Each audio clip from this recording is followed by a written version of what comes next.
So today our group is presenting aberrant activities of key glycolytic enzymes influencing Alzheimer's disease progression. My name's Emily Day. I'm Laura DiGiovanni. I'm Harsh Desai. My name is Nabil Sakran. I'm Chris Furby. And welcome to our game show, Who Wants to Be a Biochemist? Let's go.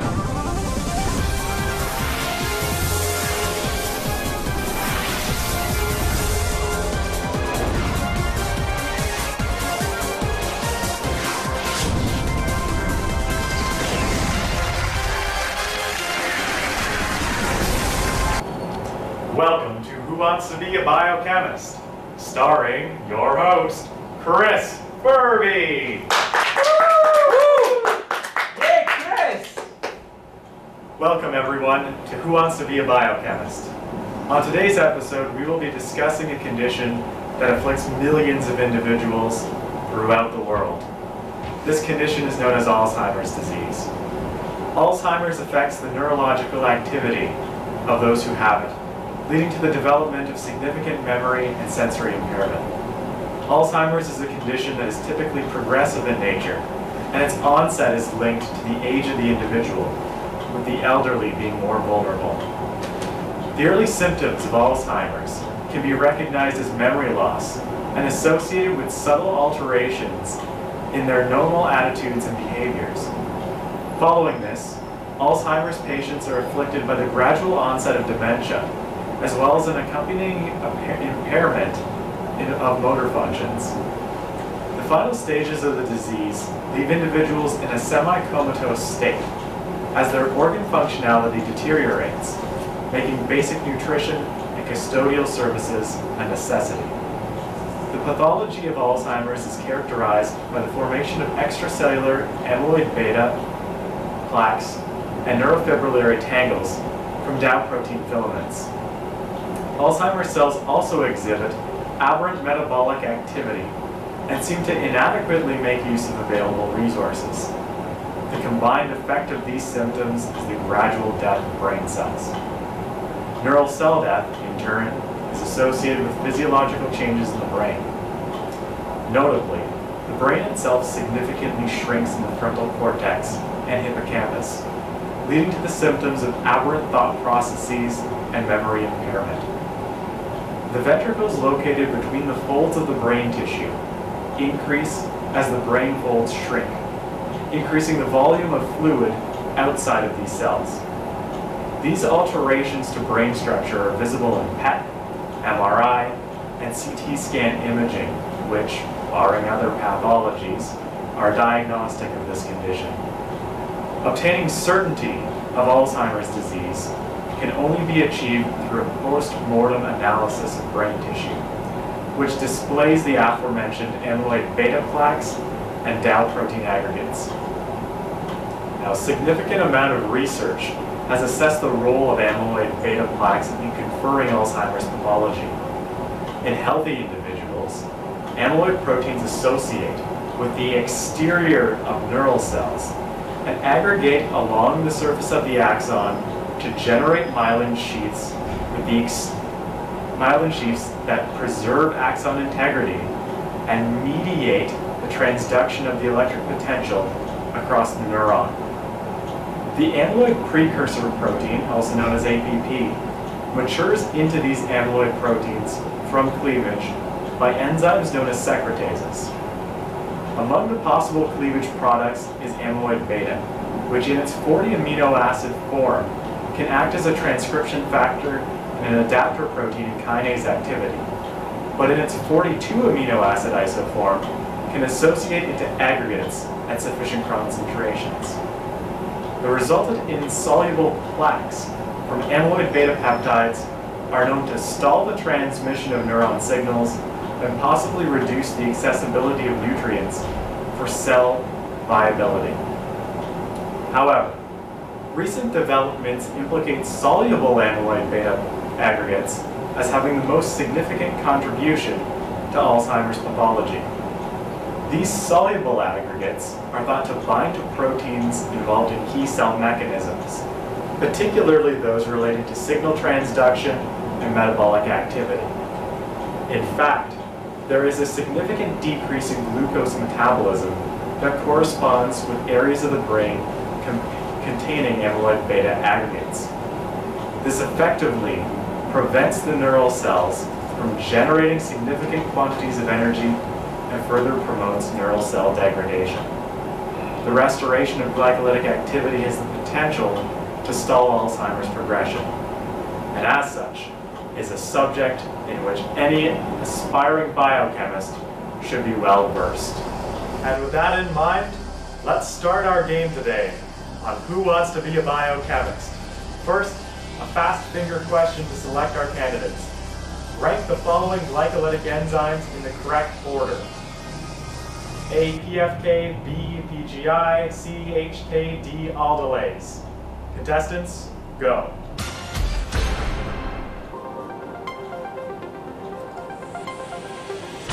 And here's the correct order. C, hexakinase, B, phosphoglycerate isomerase, A, phosphofructokinase, and D, aldolase. And the fastest times from our fast fingers question is Emily, followed by Laura and John. So please welcome to Who Wants to Be a Biochemist, contestant Emily. Congratulations.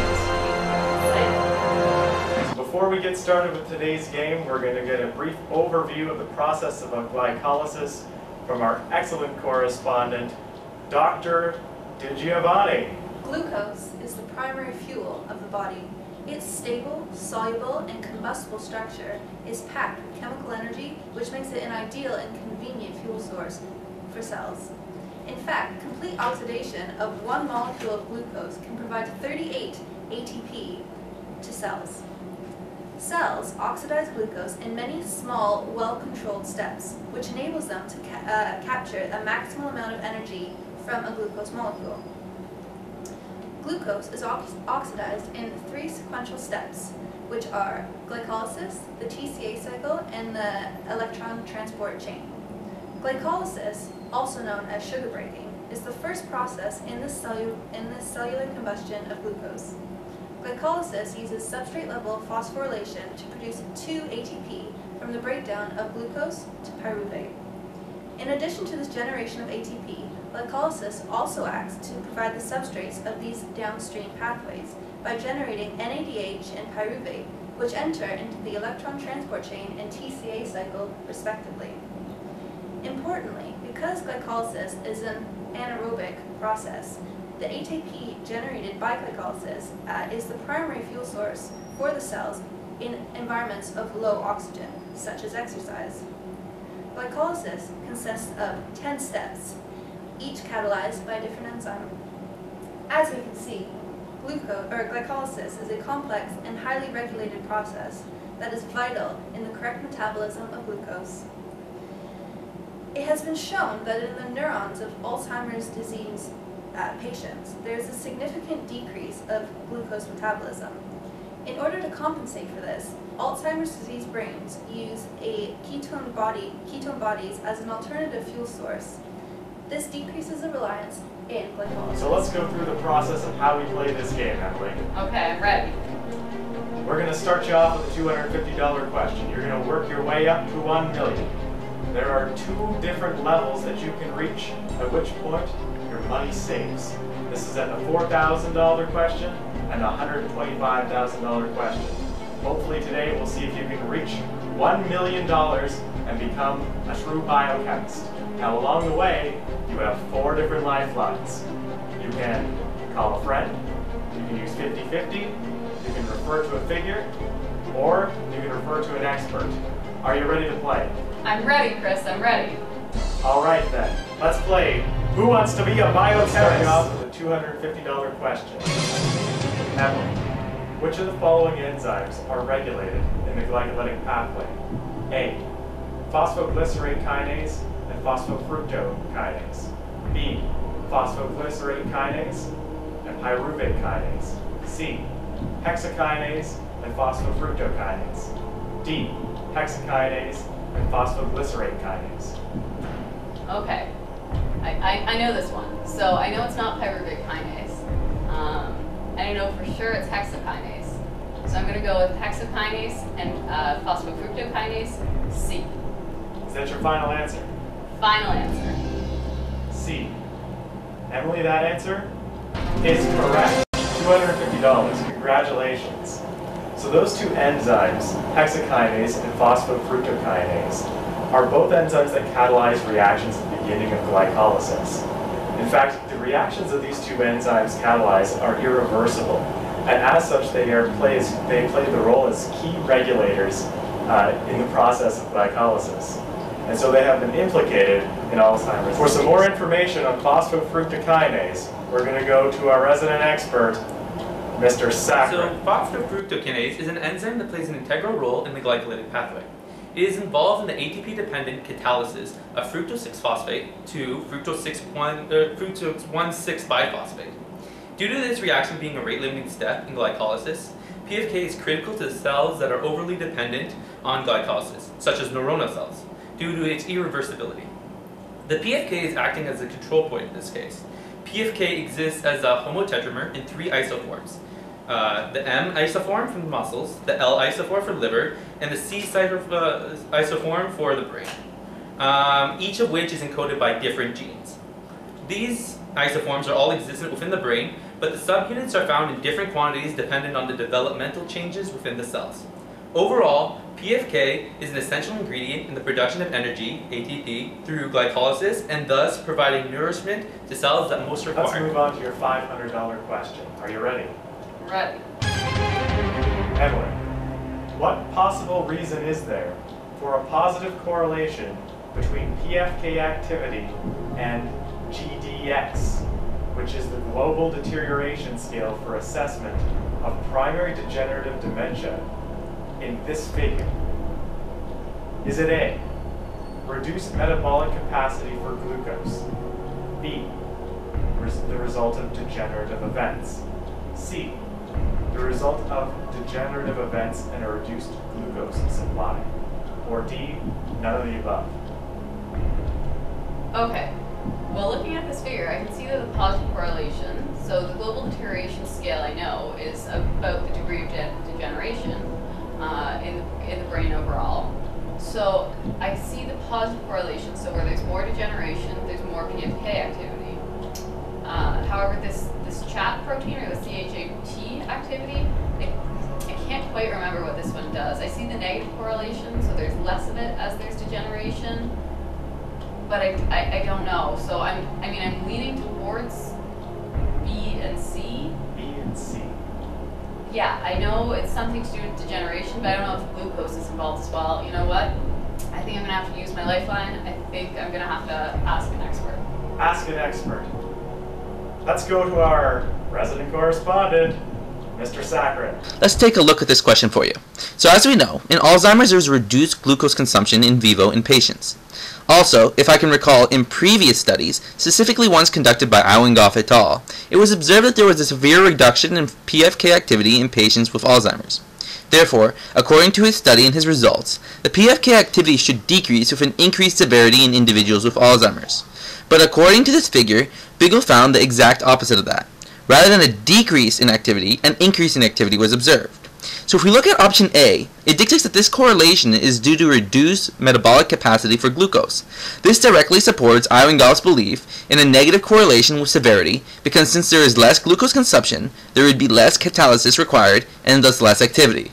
So, as you previously had shown, this answer is wrong. Option B dictates that the result is due to degenerative events. Through comparing Figure 1a, which looks at CHAT activity, and Figure 1b, which looks at PFK, it seems that observed PFK activity increase was most pronounced when there was a relatively pronounced decrease in CHAT. So in Figure 1a, CHAT enzyme activity, which is responsible for the binding of acetyl-CoA and choline to form a neurotransmitter, acetyltransferase, was seen to form a negative correlation with severity. This makes sense because with an increased severity, there is less resulting acetyl-CoA created from pyruvate, and thus there is less energy leading to cell degradation. Therefore, this relation shows that option B is correct, since an increase in PFK is correlated with CHAT and thus severity of neurodegeneration. Option C seems to incorporate the correct answer from option B, in addition to the idea that a reduced glucose supply was a reason for this increase. If we refer to this figure presented by Biggle in 1996, it shows the activity of aldolase in different regions of the brain in Alzheimer's patients. Aldolase is the enzyme that catalyzes fructose 1,6-biphosphate, which is the product of the reaction catalyzed by PFK. So, this figure seems to show that there is no significant change in aldolase. Therefore, this means that there must be another reason other than just degenerative events that would lead to this aldolase activity decreasing as well. Another possible solution is that there is an increase in activity due to a response of the brain to reduce glucose supply due to a decreased activity of glucose transporter in Alzheimer's patients. Therefore, it is my professional opinion that the answer is C. Okay, I'm going to trust Mr. Sackman here, and I'm going to go with C. Final answer? He is the expert. That's my final answer. All right, Emily. C is correct. $500. Congratulations, Emily. We're going to move you now up to the $1,000 question. Are you ready?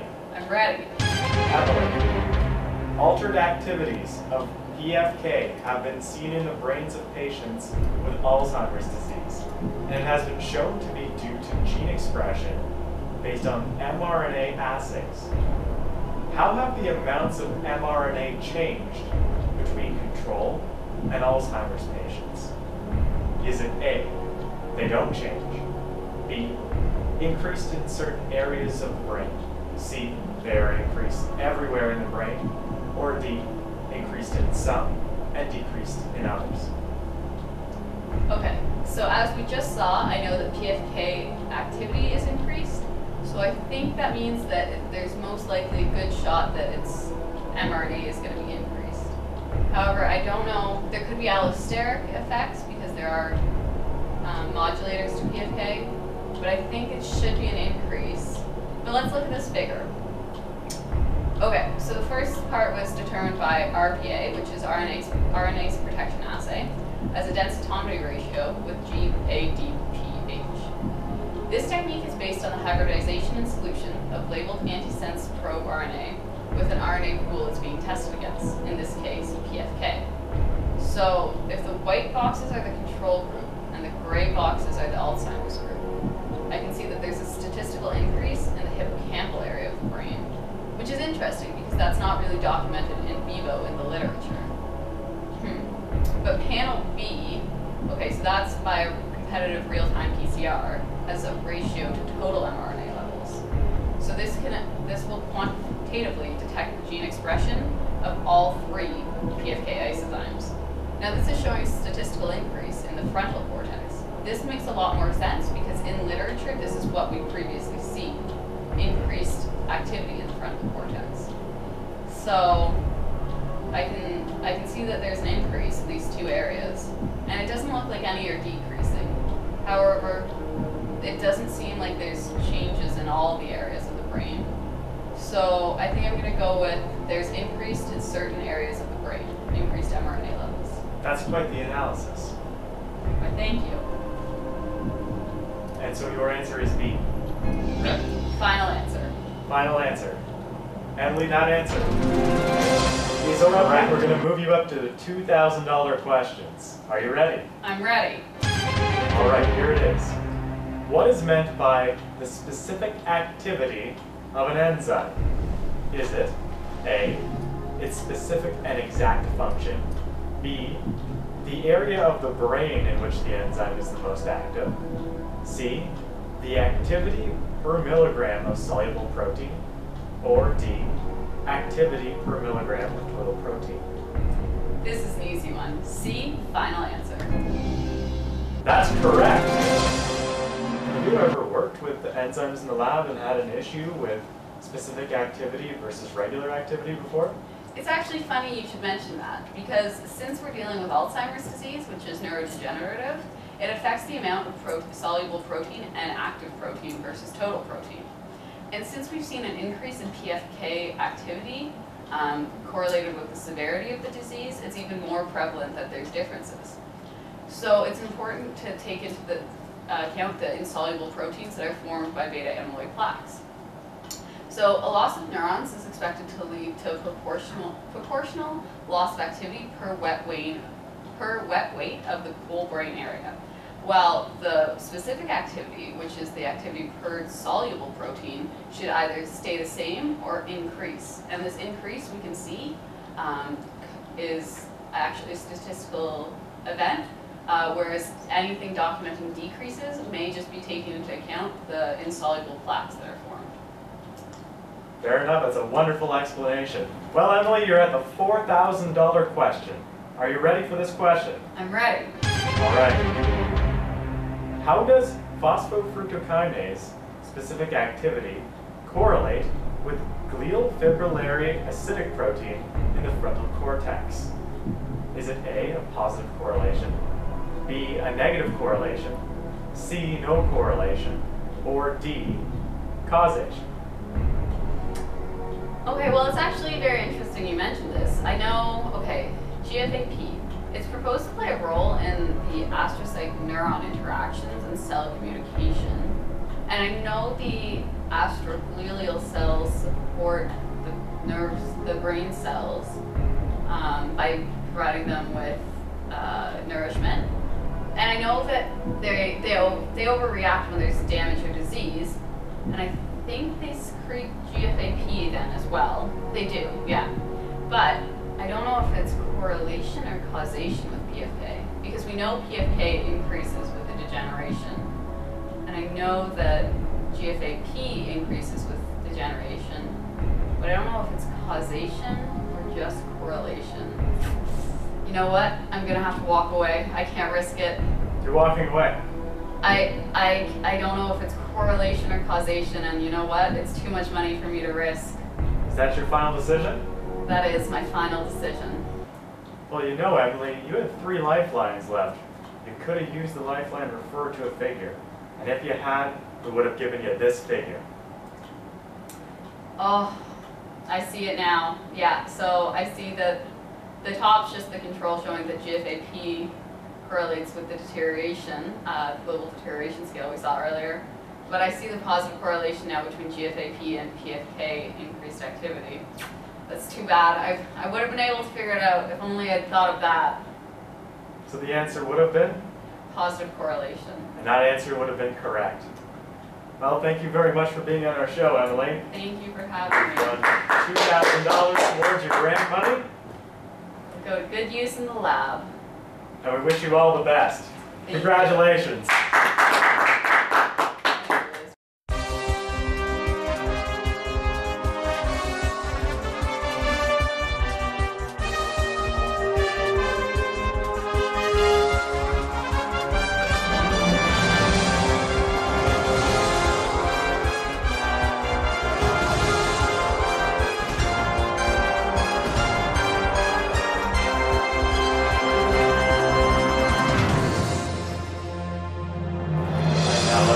Our second contestant on Who Wants to Be a Biochemist, Laura.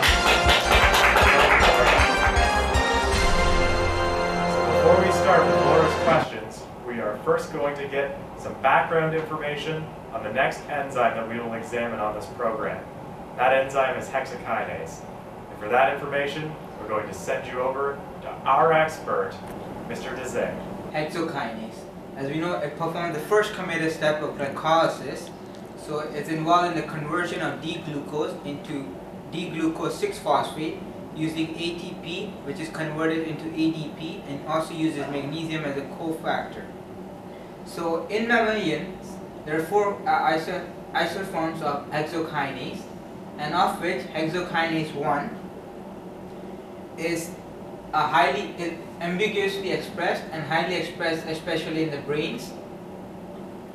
And as mentioned previously, hexokinase is a highly exergonic reaction and is almost irreversible. Hexokinase is bound to the mitochondria.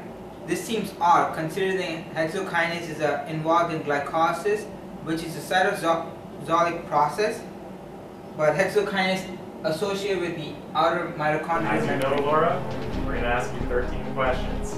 You have an opportunity to reach $1 million in grant money. There are 2 save zones at $4,000 and $125,000. You're given 4 lifelines. You know how they work? I do. Are you ready to play, Laura? I was born ready, Chris. Then let's play. Who wants to be a biochemist? Hexokinase 1 has been found to be bound to the mitochondria. Which of the following components of the mitochondria interacts with hexokinase 1? Is it A, ATP synthase, B, voltage-dependent anion channel, C, pyruvic dehydrogenase, or D, the cytochrome oxidase complex? You know, Chris, that's a tough one. I'm really not sure. I'm going to have to use my 50-50 lifeline. 50-50, you're sure? Yes. We're going to remove two of these answers, and you'll have a choice between the other two.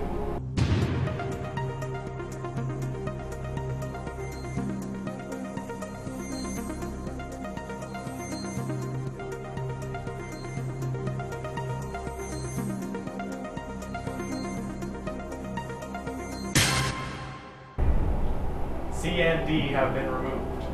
Your choice is now between A, ATP synthase, or B, voltage-dependent anion channel. You know, I've read some research on VDEC. I have. And I've read that hexokinase 1 has been shown to interact with VDEC on the cytosolic side of the mitochondrial outer matrix. I know that VDOC forms a channel through the mitochondrial envelope, and solutes and metabolites such as ATP and calcium can traverse the mitochondrial membrane through this VDEC channel. So it has been suggested that hexokinase binds to VDEC, which allows it to use the ATP, which is generated in the mitochondrial matrix through oxidative phosphorylation, to be used by hexokinase as a substrate for its catalytic reaction. So, Chris, I'm going to have to go with B, VDEC. Your answer is B. Is that the final answer, Laura? B. That answer is correct. Now I'm going to move you up to the $500 questions. Are you ready? I am, Chris. All right. The question is, the results of this figure suggest that hexokinase, A, has increased activity in Alzheimer patient brains, B, has decreased activity in Alzheimer patient brains, C, is non-functional in Alzheimer patient brains, or D, is unrelated to levels of 2-deoxy-D-glucose 6-phosphate. Well, I can see from this figure that this experiment is measuring the percentage of 2-deoxy-D-glucose that is phosphorylated to 2-deoxy-D-glucose 6-phosphate. I know that 2-deoxy-D-glucose is a glucose molecule which has its 2-hydroxyl group replaced with a hydrogen. So essentially, 2-deoxy-D-glucose is a pseudosubstrate of glucose which is able to be phosphorylated by hexokinase at its 6th carbon, but because of this missing hydroxyl group, it cannot be isomerized by phosphoglucose isomerase to proceed in glycolysis. So the presence of this substrate results in the accumulation of 2-deoxy-D-glucose 6-phosphate. And because hexokinase performs an irreversible reaction, the amount of 2-deoxy-D-glucose 6-phosphate can be directly related to hexokinase activity. Fascinating. I know. So I can see that the percent conversion of the substrate and reactant in this experiment is being compared between Alzheimer's disease patients with young and old control subjects. And I believe this was to ensure that any changes in the percent conversion is not due to normal age, brain aging. So clever on the part of the researchers here. Indeed. Yes.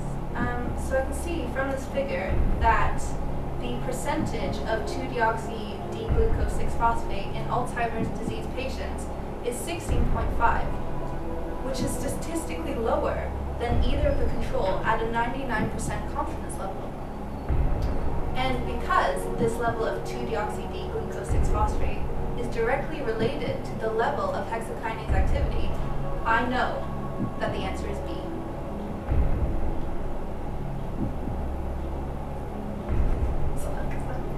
B. Is that your final answer, Laura? Yes, Chris. B is correct. Laura, are you ready for the $1,000 question? Still ready, Chris.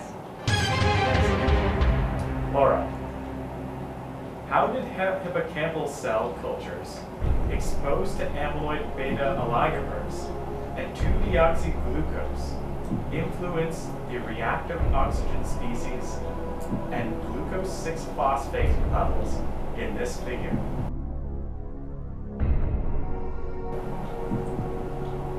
Is it A, ROS levels would increase and G6P levels would decrease? B, ROS levels would decrease, G6P levels would decrease. C, ROS levels would increase, G6P levels would be unchanged. Or D, ROS levels would be unchanged and G6P levels would decrease. Chris, what are you doing to me? You know, I have a good feeling about D. You're gonna guess? I am gonna guess. You have 3 lifelines remaining. Nope, I'm happy. I'll stick with D. That is your final answer. Yes. Laura, answer D. ROS levels would be unchanged and G6P levels would decrease. That answer is correct. Wow, that's a lucky guess. Yes. Laura, do you know why this is the answer? I would love for you to tell me, Chris. Well, let's examine this figure. If we're looking at this figure, in the lower left, we can see a graph of DCF fluorescence. DCF fluorescence allows us to see reactive oxygen species in solution. When we're looking at this particular figure, in panel A we can see normal cells that have been stained with DCF fluorescence. And in panel B, we can see cells that have been exposed to amyloid beta peptides, as is the case in individuals suffering from Alzheimer's disease. Panel B has much more fluorescence, which is quantified in the lower graph on the left. And as we can see, there are a high number of reactive oxygen species. This leads to degradation of the neural cells and contributes to the pathology that's associated with Alzheimer's disease. Fascinating. What's more fascinating is that when the researchers applied the alternative hexakinase substrate, 2-deoxyglucose, they observed the restoration of normal hexakinase activity. Even in the presence of amyloid beta peptides. In panel C, we can see that there are fewer reactive oxygen species than in panel B. And moreover, when we look at the quantitative values in panel D, we can see that 2-deoxyglucose significantly reduced reactive oxygen species. Moreover, in panel E, we can see that the substrate of normal hexakinase activity, we can see that the product, rather, of hexakinase activity is significantly decreased as 2-deoxyglucose is not the natural substrate of hexakinase. So what we can tell from these figures is that there is a significant increase in ROS production from amyloid beta peptides incubated in these neural cells, and we can see that 2-DOG restores this activity. And as a result of that, when we expose hippocampal cells to amyloid beta oligomers and 2-deoxyglucose, we can see that the ROS levels are unchanged from normal cells, and G6P levels will decrease as the natural substrate is not present, and so G6P cannot be formed. Does that make sense, Laura? It does. Thank you very much, Chris. So what this tells us is that 2-deoxyglucose might serve as an analog for a novel pathway through which we can restore functionality to hexakinase and prevent these soluble amyloid beta oligomers from inhibiting hexakinase and contributing to Alzheimer's pathology. Incredibly, Laura, You have answered this question correctly on a whim. You're at $1,000. How do you feel? Fantastic, Chris. Fantastic. Laura, are you ready for the $2,000 question? I am, Chris. Here it is. At the mitochondria, VDAC1 interacts with hexokinase 1. What effect would phosphorylation of VDAC1 have on the interaction with hexokinase 1? Would it, A, have no effect, B, stabilize the interaction, C, prevent the interaction, D, lead to an increased number of hexokinase 1? Well, I think I would like to use a lifeline. And which one would you like to use? I think I'm going to call a friend. Well, Laura, you've given us the information for 3 different people to contact. Who would you like to contact? I think I'm going to have to call Harsh. He's a fellow member of my lab, and he'll definitely be able to help me out. Computer, could you please contact Harsh from Hamilton?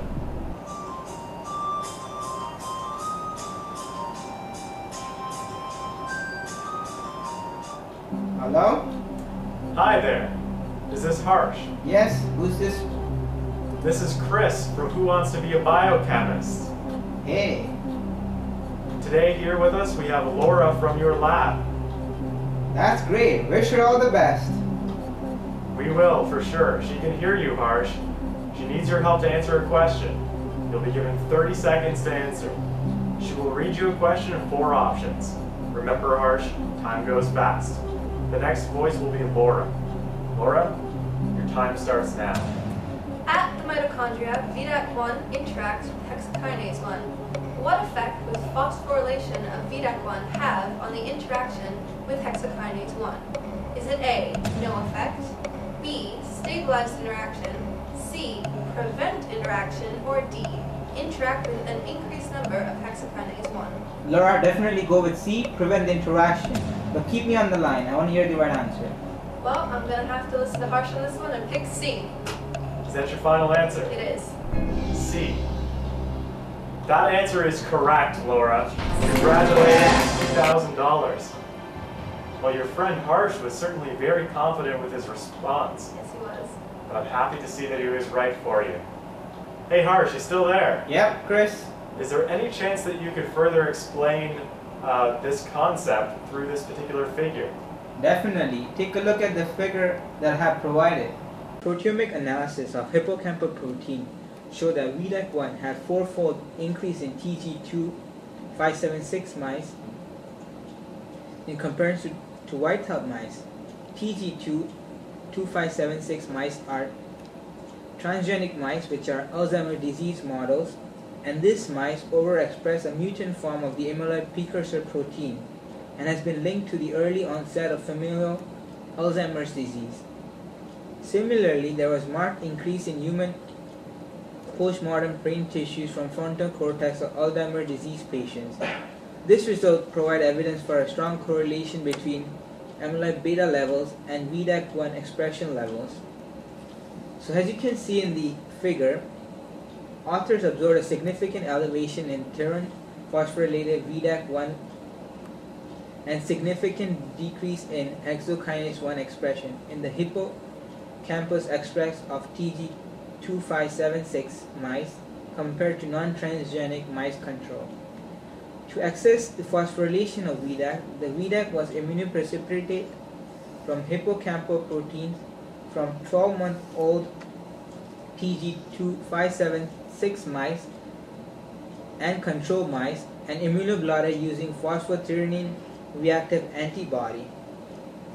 And as you can see on the panel beside it, there is a quantification of the Western blot done, indicated by the bar graph shown. As well as in the lower panel, you can see that mitochondrial hexokinase 1 was determined by immunoblotting mitochondrial homogeneous with anti-hexokinase 1 antibody. And similarly, the quantification of this Western blot was also done as seen beside it. And both of these results were significantly different in the experimental group compared to the control group. So this result suggests that the VDAC phosphorylation correlates with the altered balance of VDAC and hexokinase 1 ratio. So this finding suggests that phosphorylation of VDAG may disrupt the interaction with hexokinase at the mitochondria. One possible mechanism may be that when VDAG interacts with hexokinase 1, it may favor a closed state, whereas the release of hexokinase 1 will promote an open state, which will be more prone to release of mitochondrial pro-apoptotic factors. This may contribute to the neurotoxic effects of amyloid beta and perhaps making the hippocampal neurons more sensitive to that. The significance of this finding is that agents that maintain the homeostasis of VDAG1 by modulating VDAG1 activity or phosphorylation may offer new and effective means of treating the disease. It's time to move you up to the $4,000 question, Laura. Aww. So sorry, I guess that means that our time is up for today. Tune in next week as Laura will make a return to finish her quest to earn $1 million in grant money and to truly become a biochemist. Thank you very much for your time, Laura. Thanks for having me, Chris. It was so much fun. So we've learned a lot today here on Who Wants to Be a Biochemist. And to get some final thoughts on this matter, we've brought in our expert, Mr. Dezay. How are you? Hi, Chris. In our first segment today, we discussed phosphofructokinase and its role in Alzheimer's disease. Phosphofructokinase activity has been observed to be positively correlated with the severity of Alzheimer's disease in patients. This is seen through the correlation of increased PFK activity with neurodegenerative markers such as glial fibrillary acidic protein. This positive correlation observed in PFK activity and the lack of effect on aldolase activity has led to our understanding that PFK activity is not only due to degenerative effects, but also possibly due to a reduced glucose supply. The increase in PFK activity has been attributed to increased gene expression in the hippocampus and the frontal cortex of the brain, with the frontal cortex being where the neurodegenerative event of Alzheimer's disease occurs. So in the second segment, we looked at hexokinase, and we saw that hexokinase had decreased activity in Alzheimer's disease neuron, and this was seen from the decrease in the percent conversion of a pseudo substrate. So the decrease in hexokinase may be due to soluble amyloid beta peptides, and as a result of this hexokinase inhibition, there's an increase in the reactive oxygen species production. Moreover, we saw that phosphorylation of VDAG occurring at the outer mitochondrial membrane interacts with hexokinase, and this appears to prevent the hexokinase binding.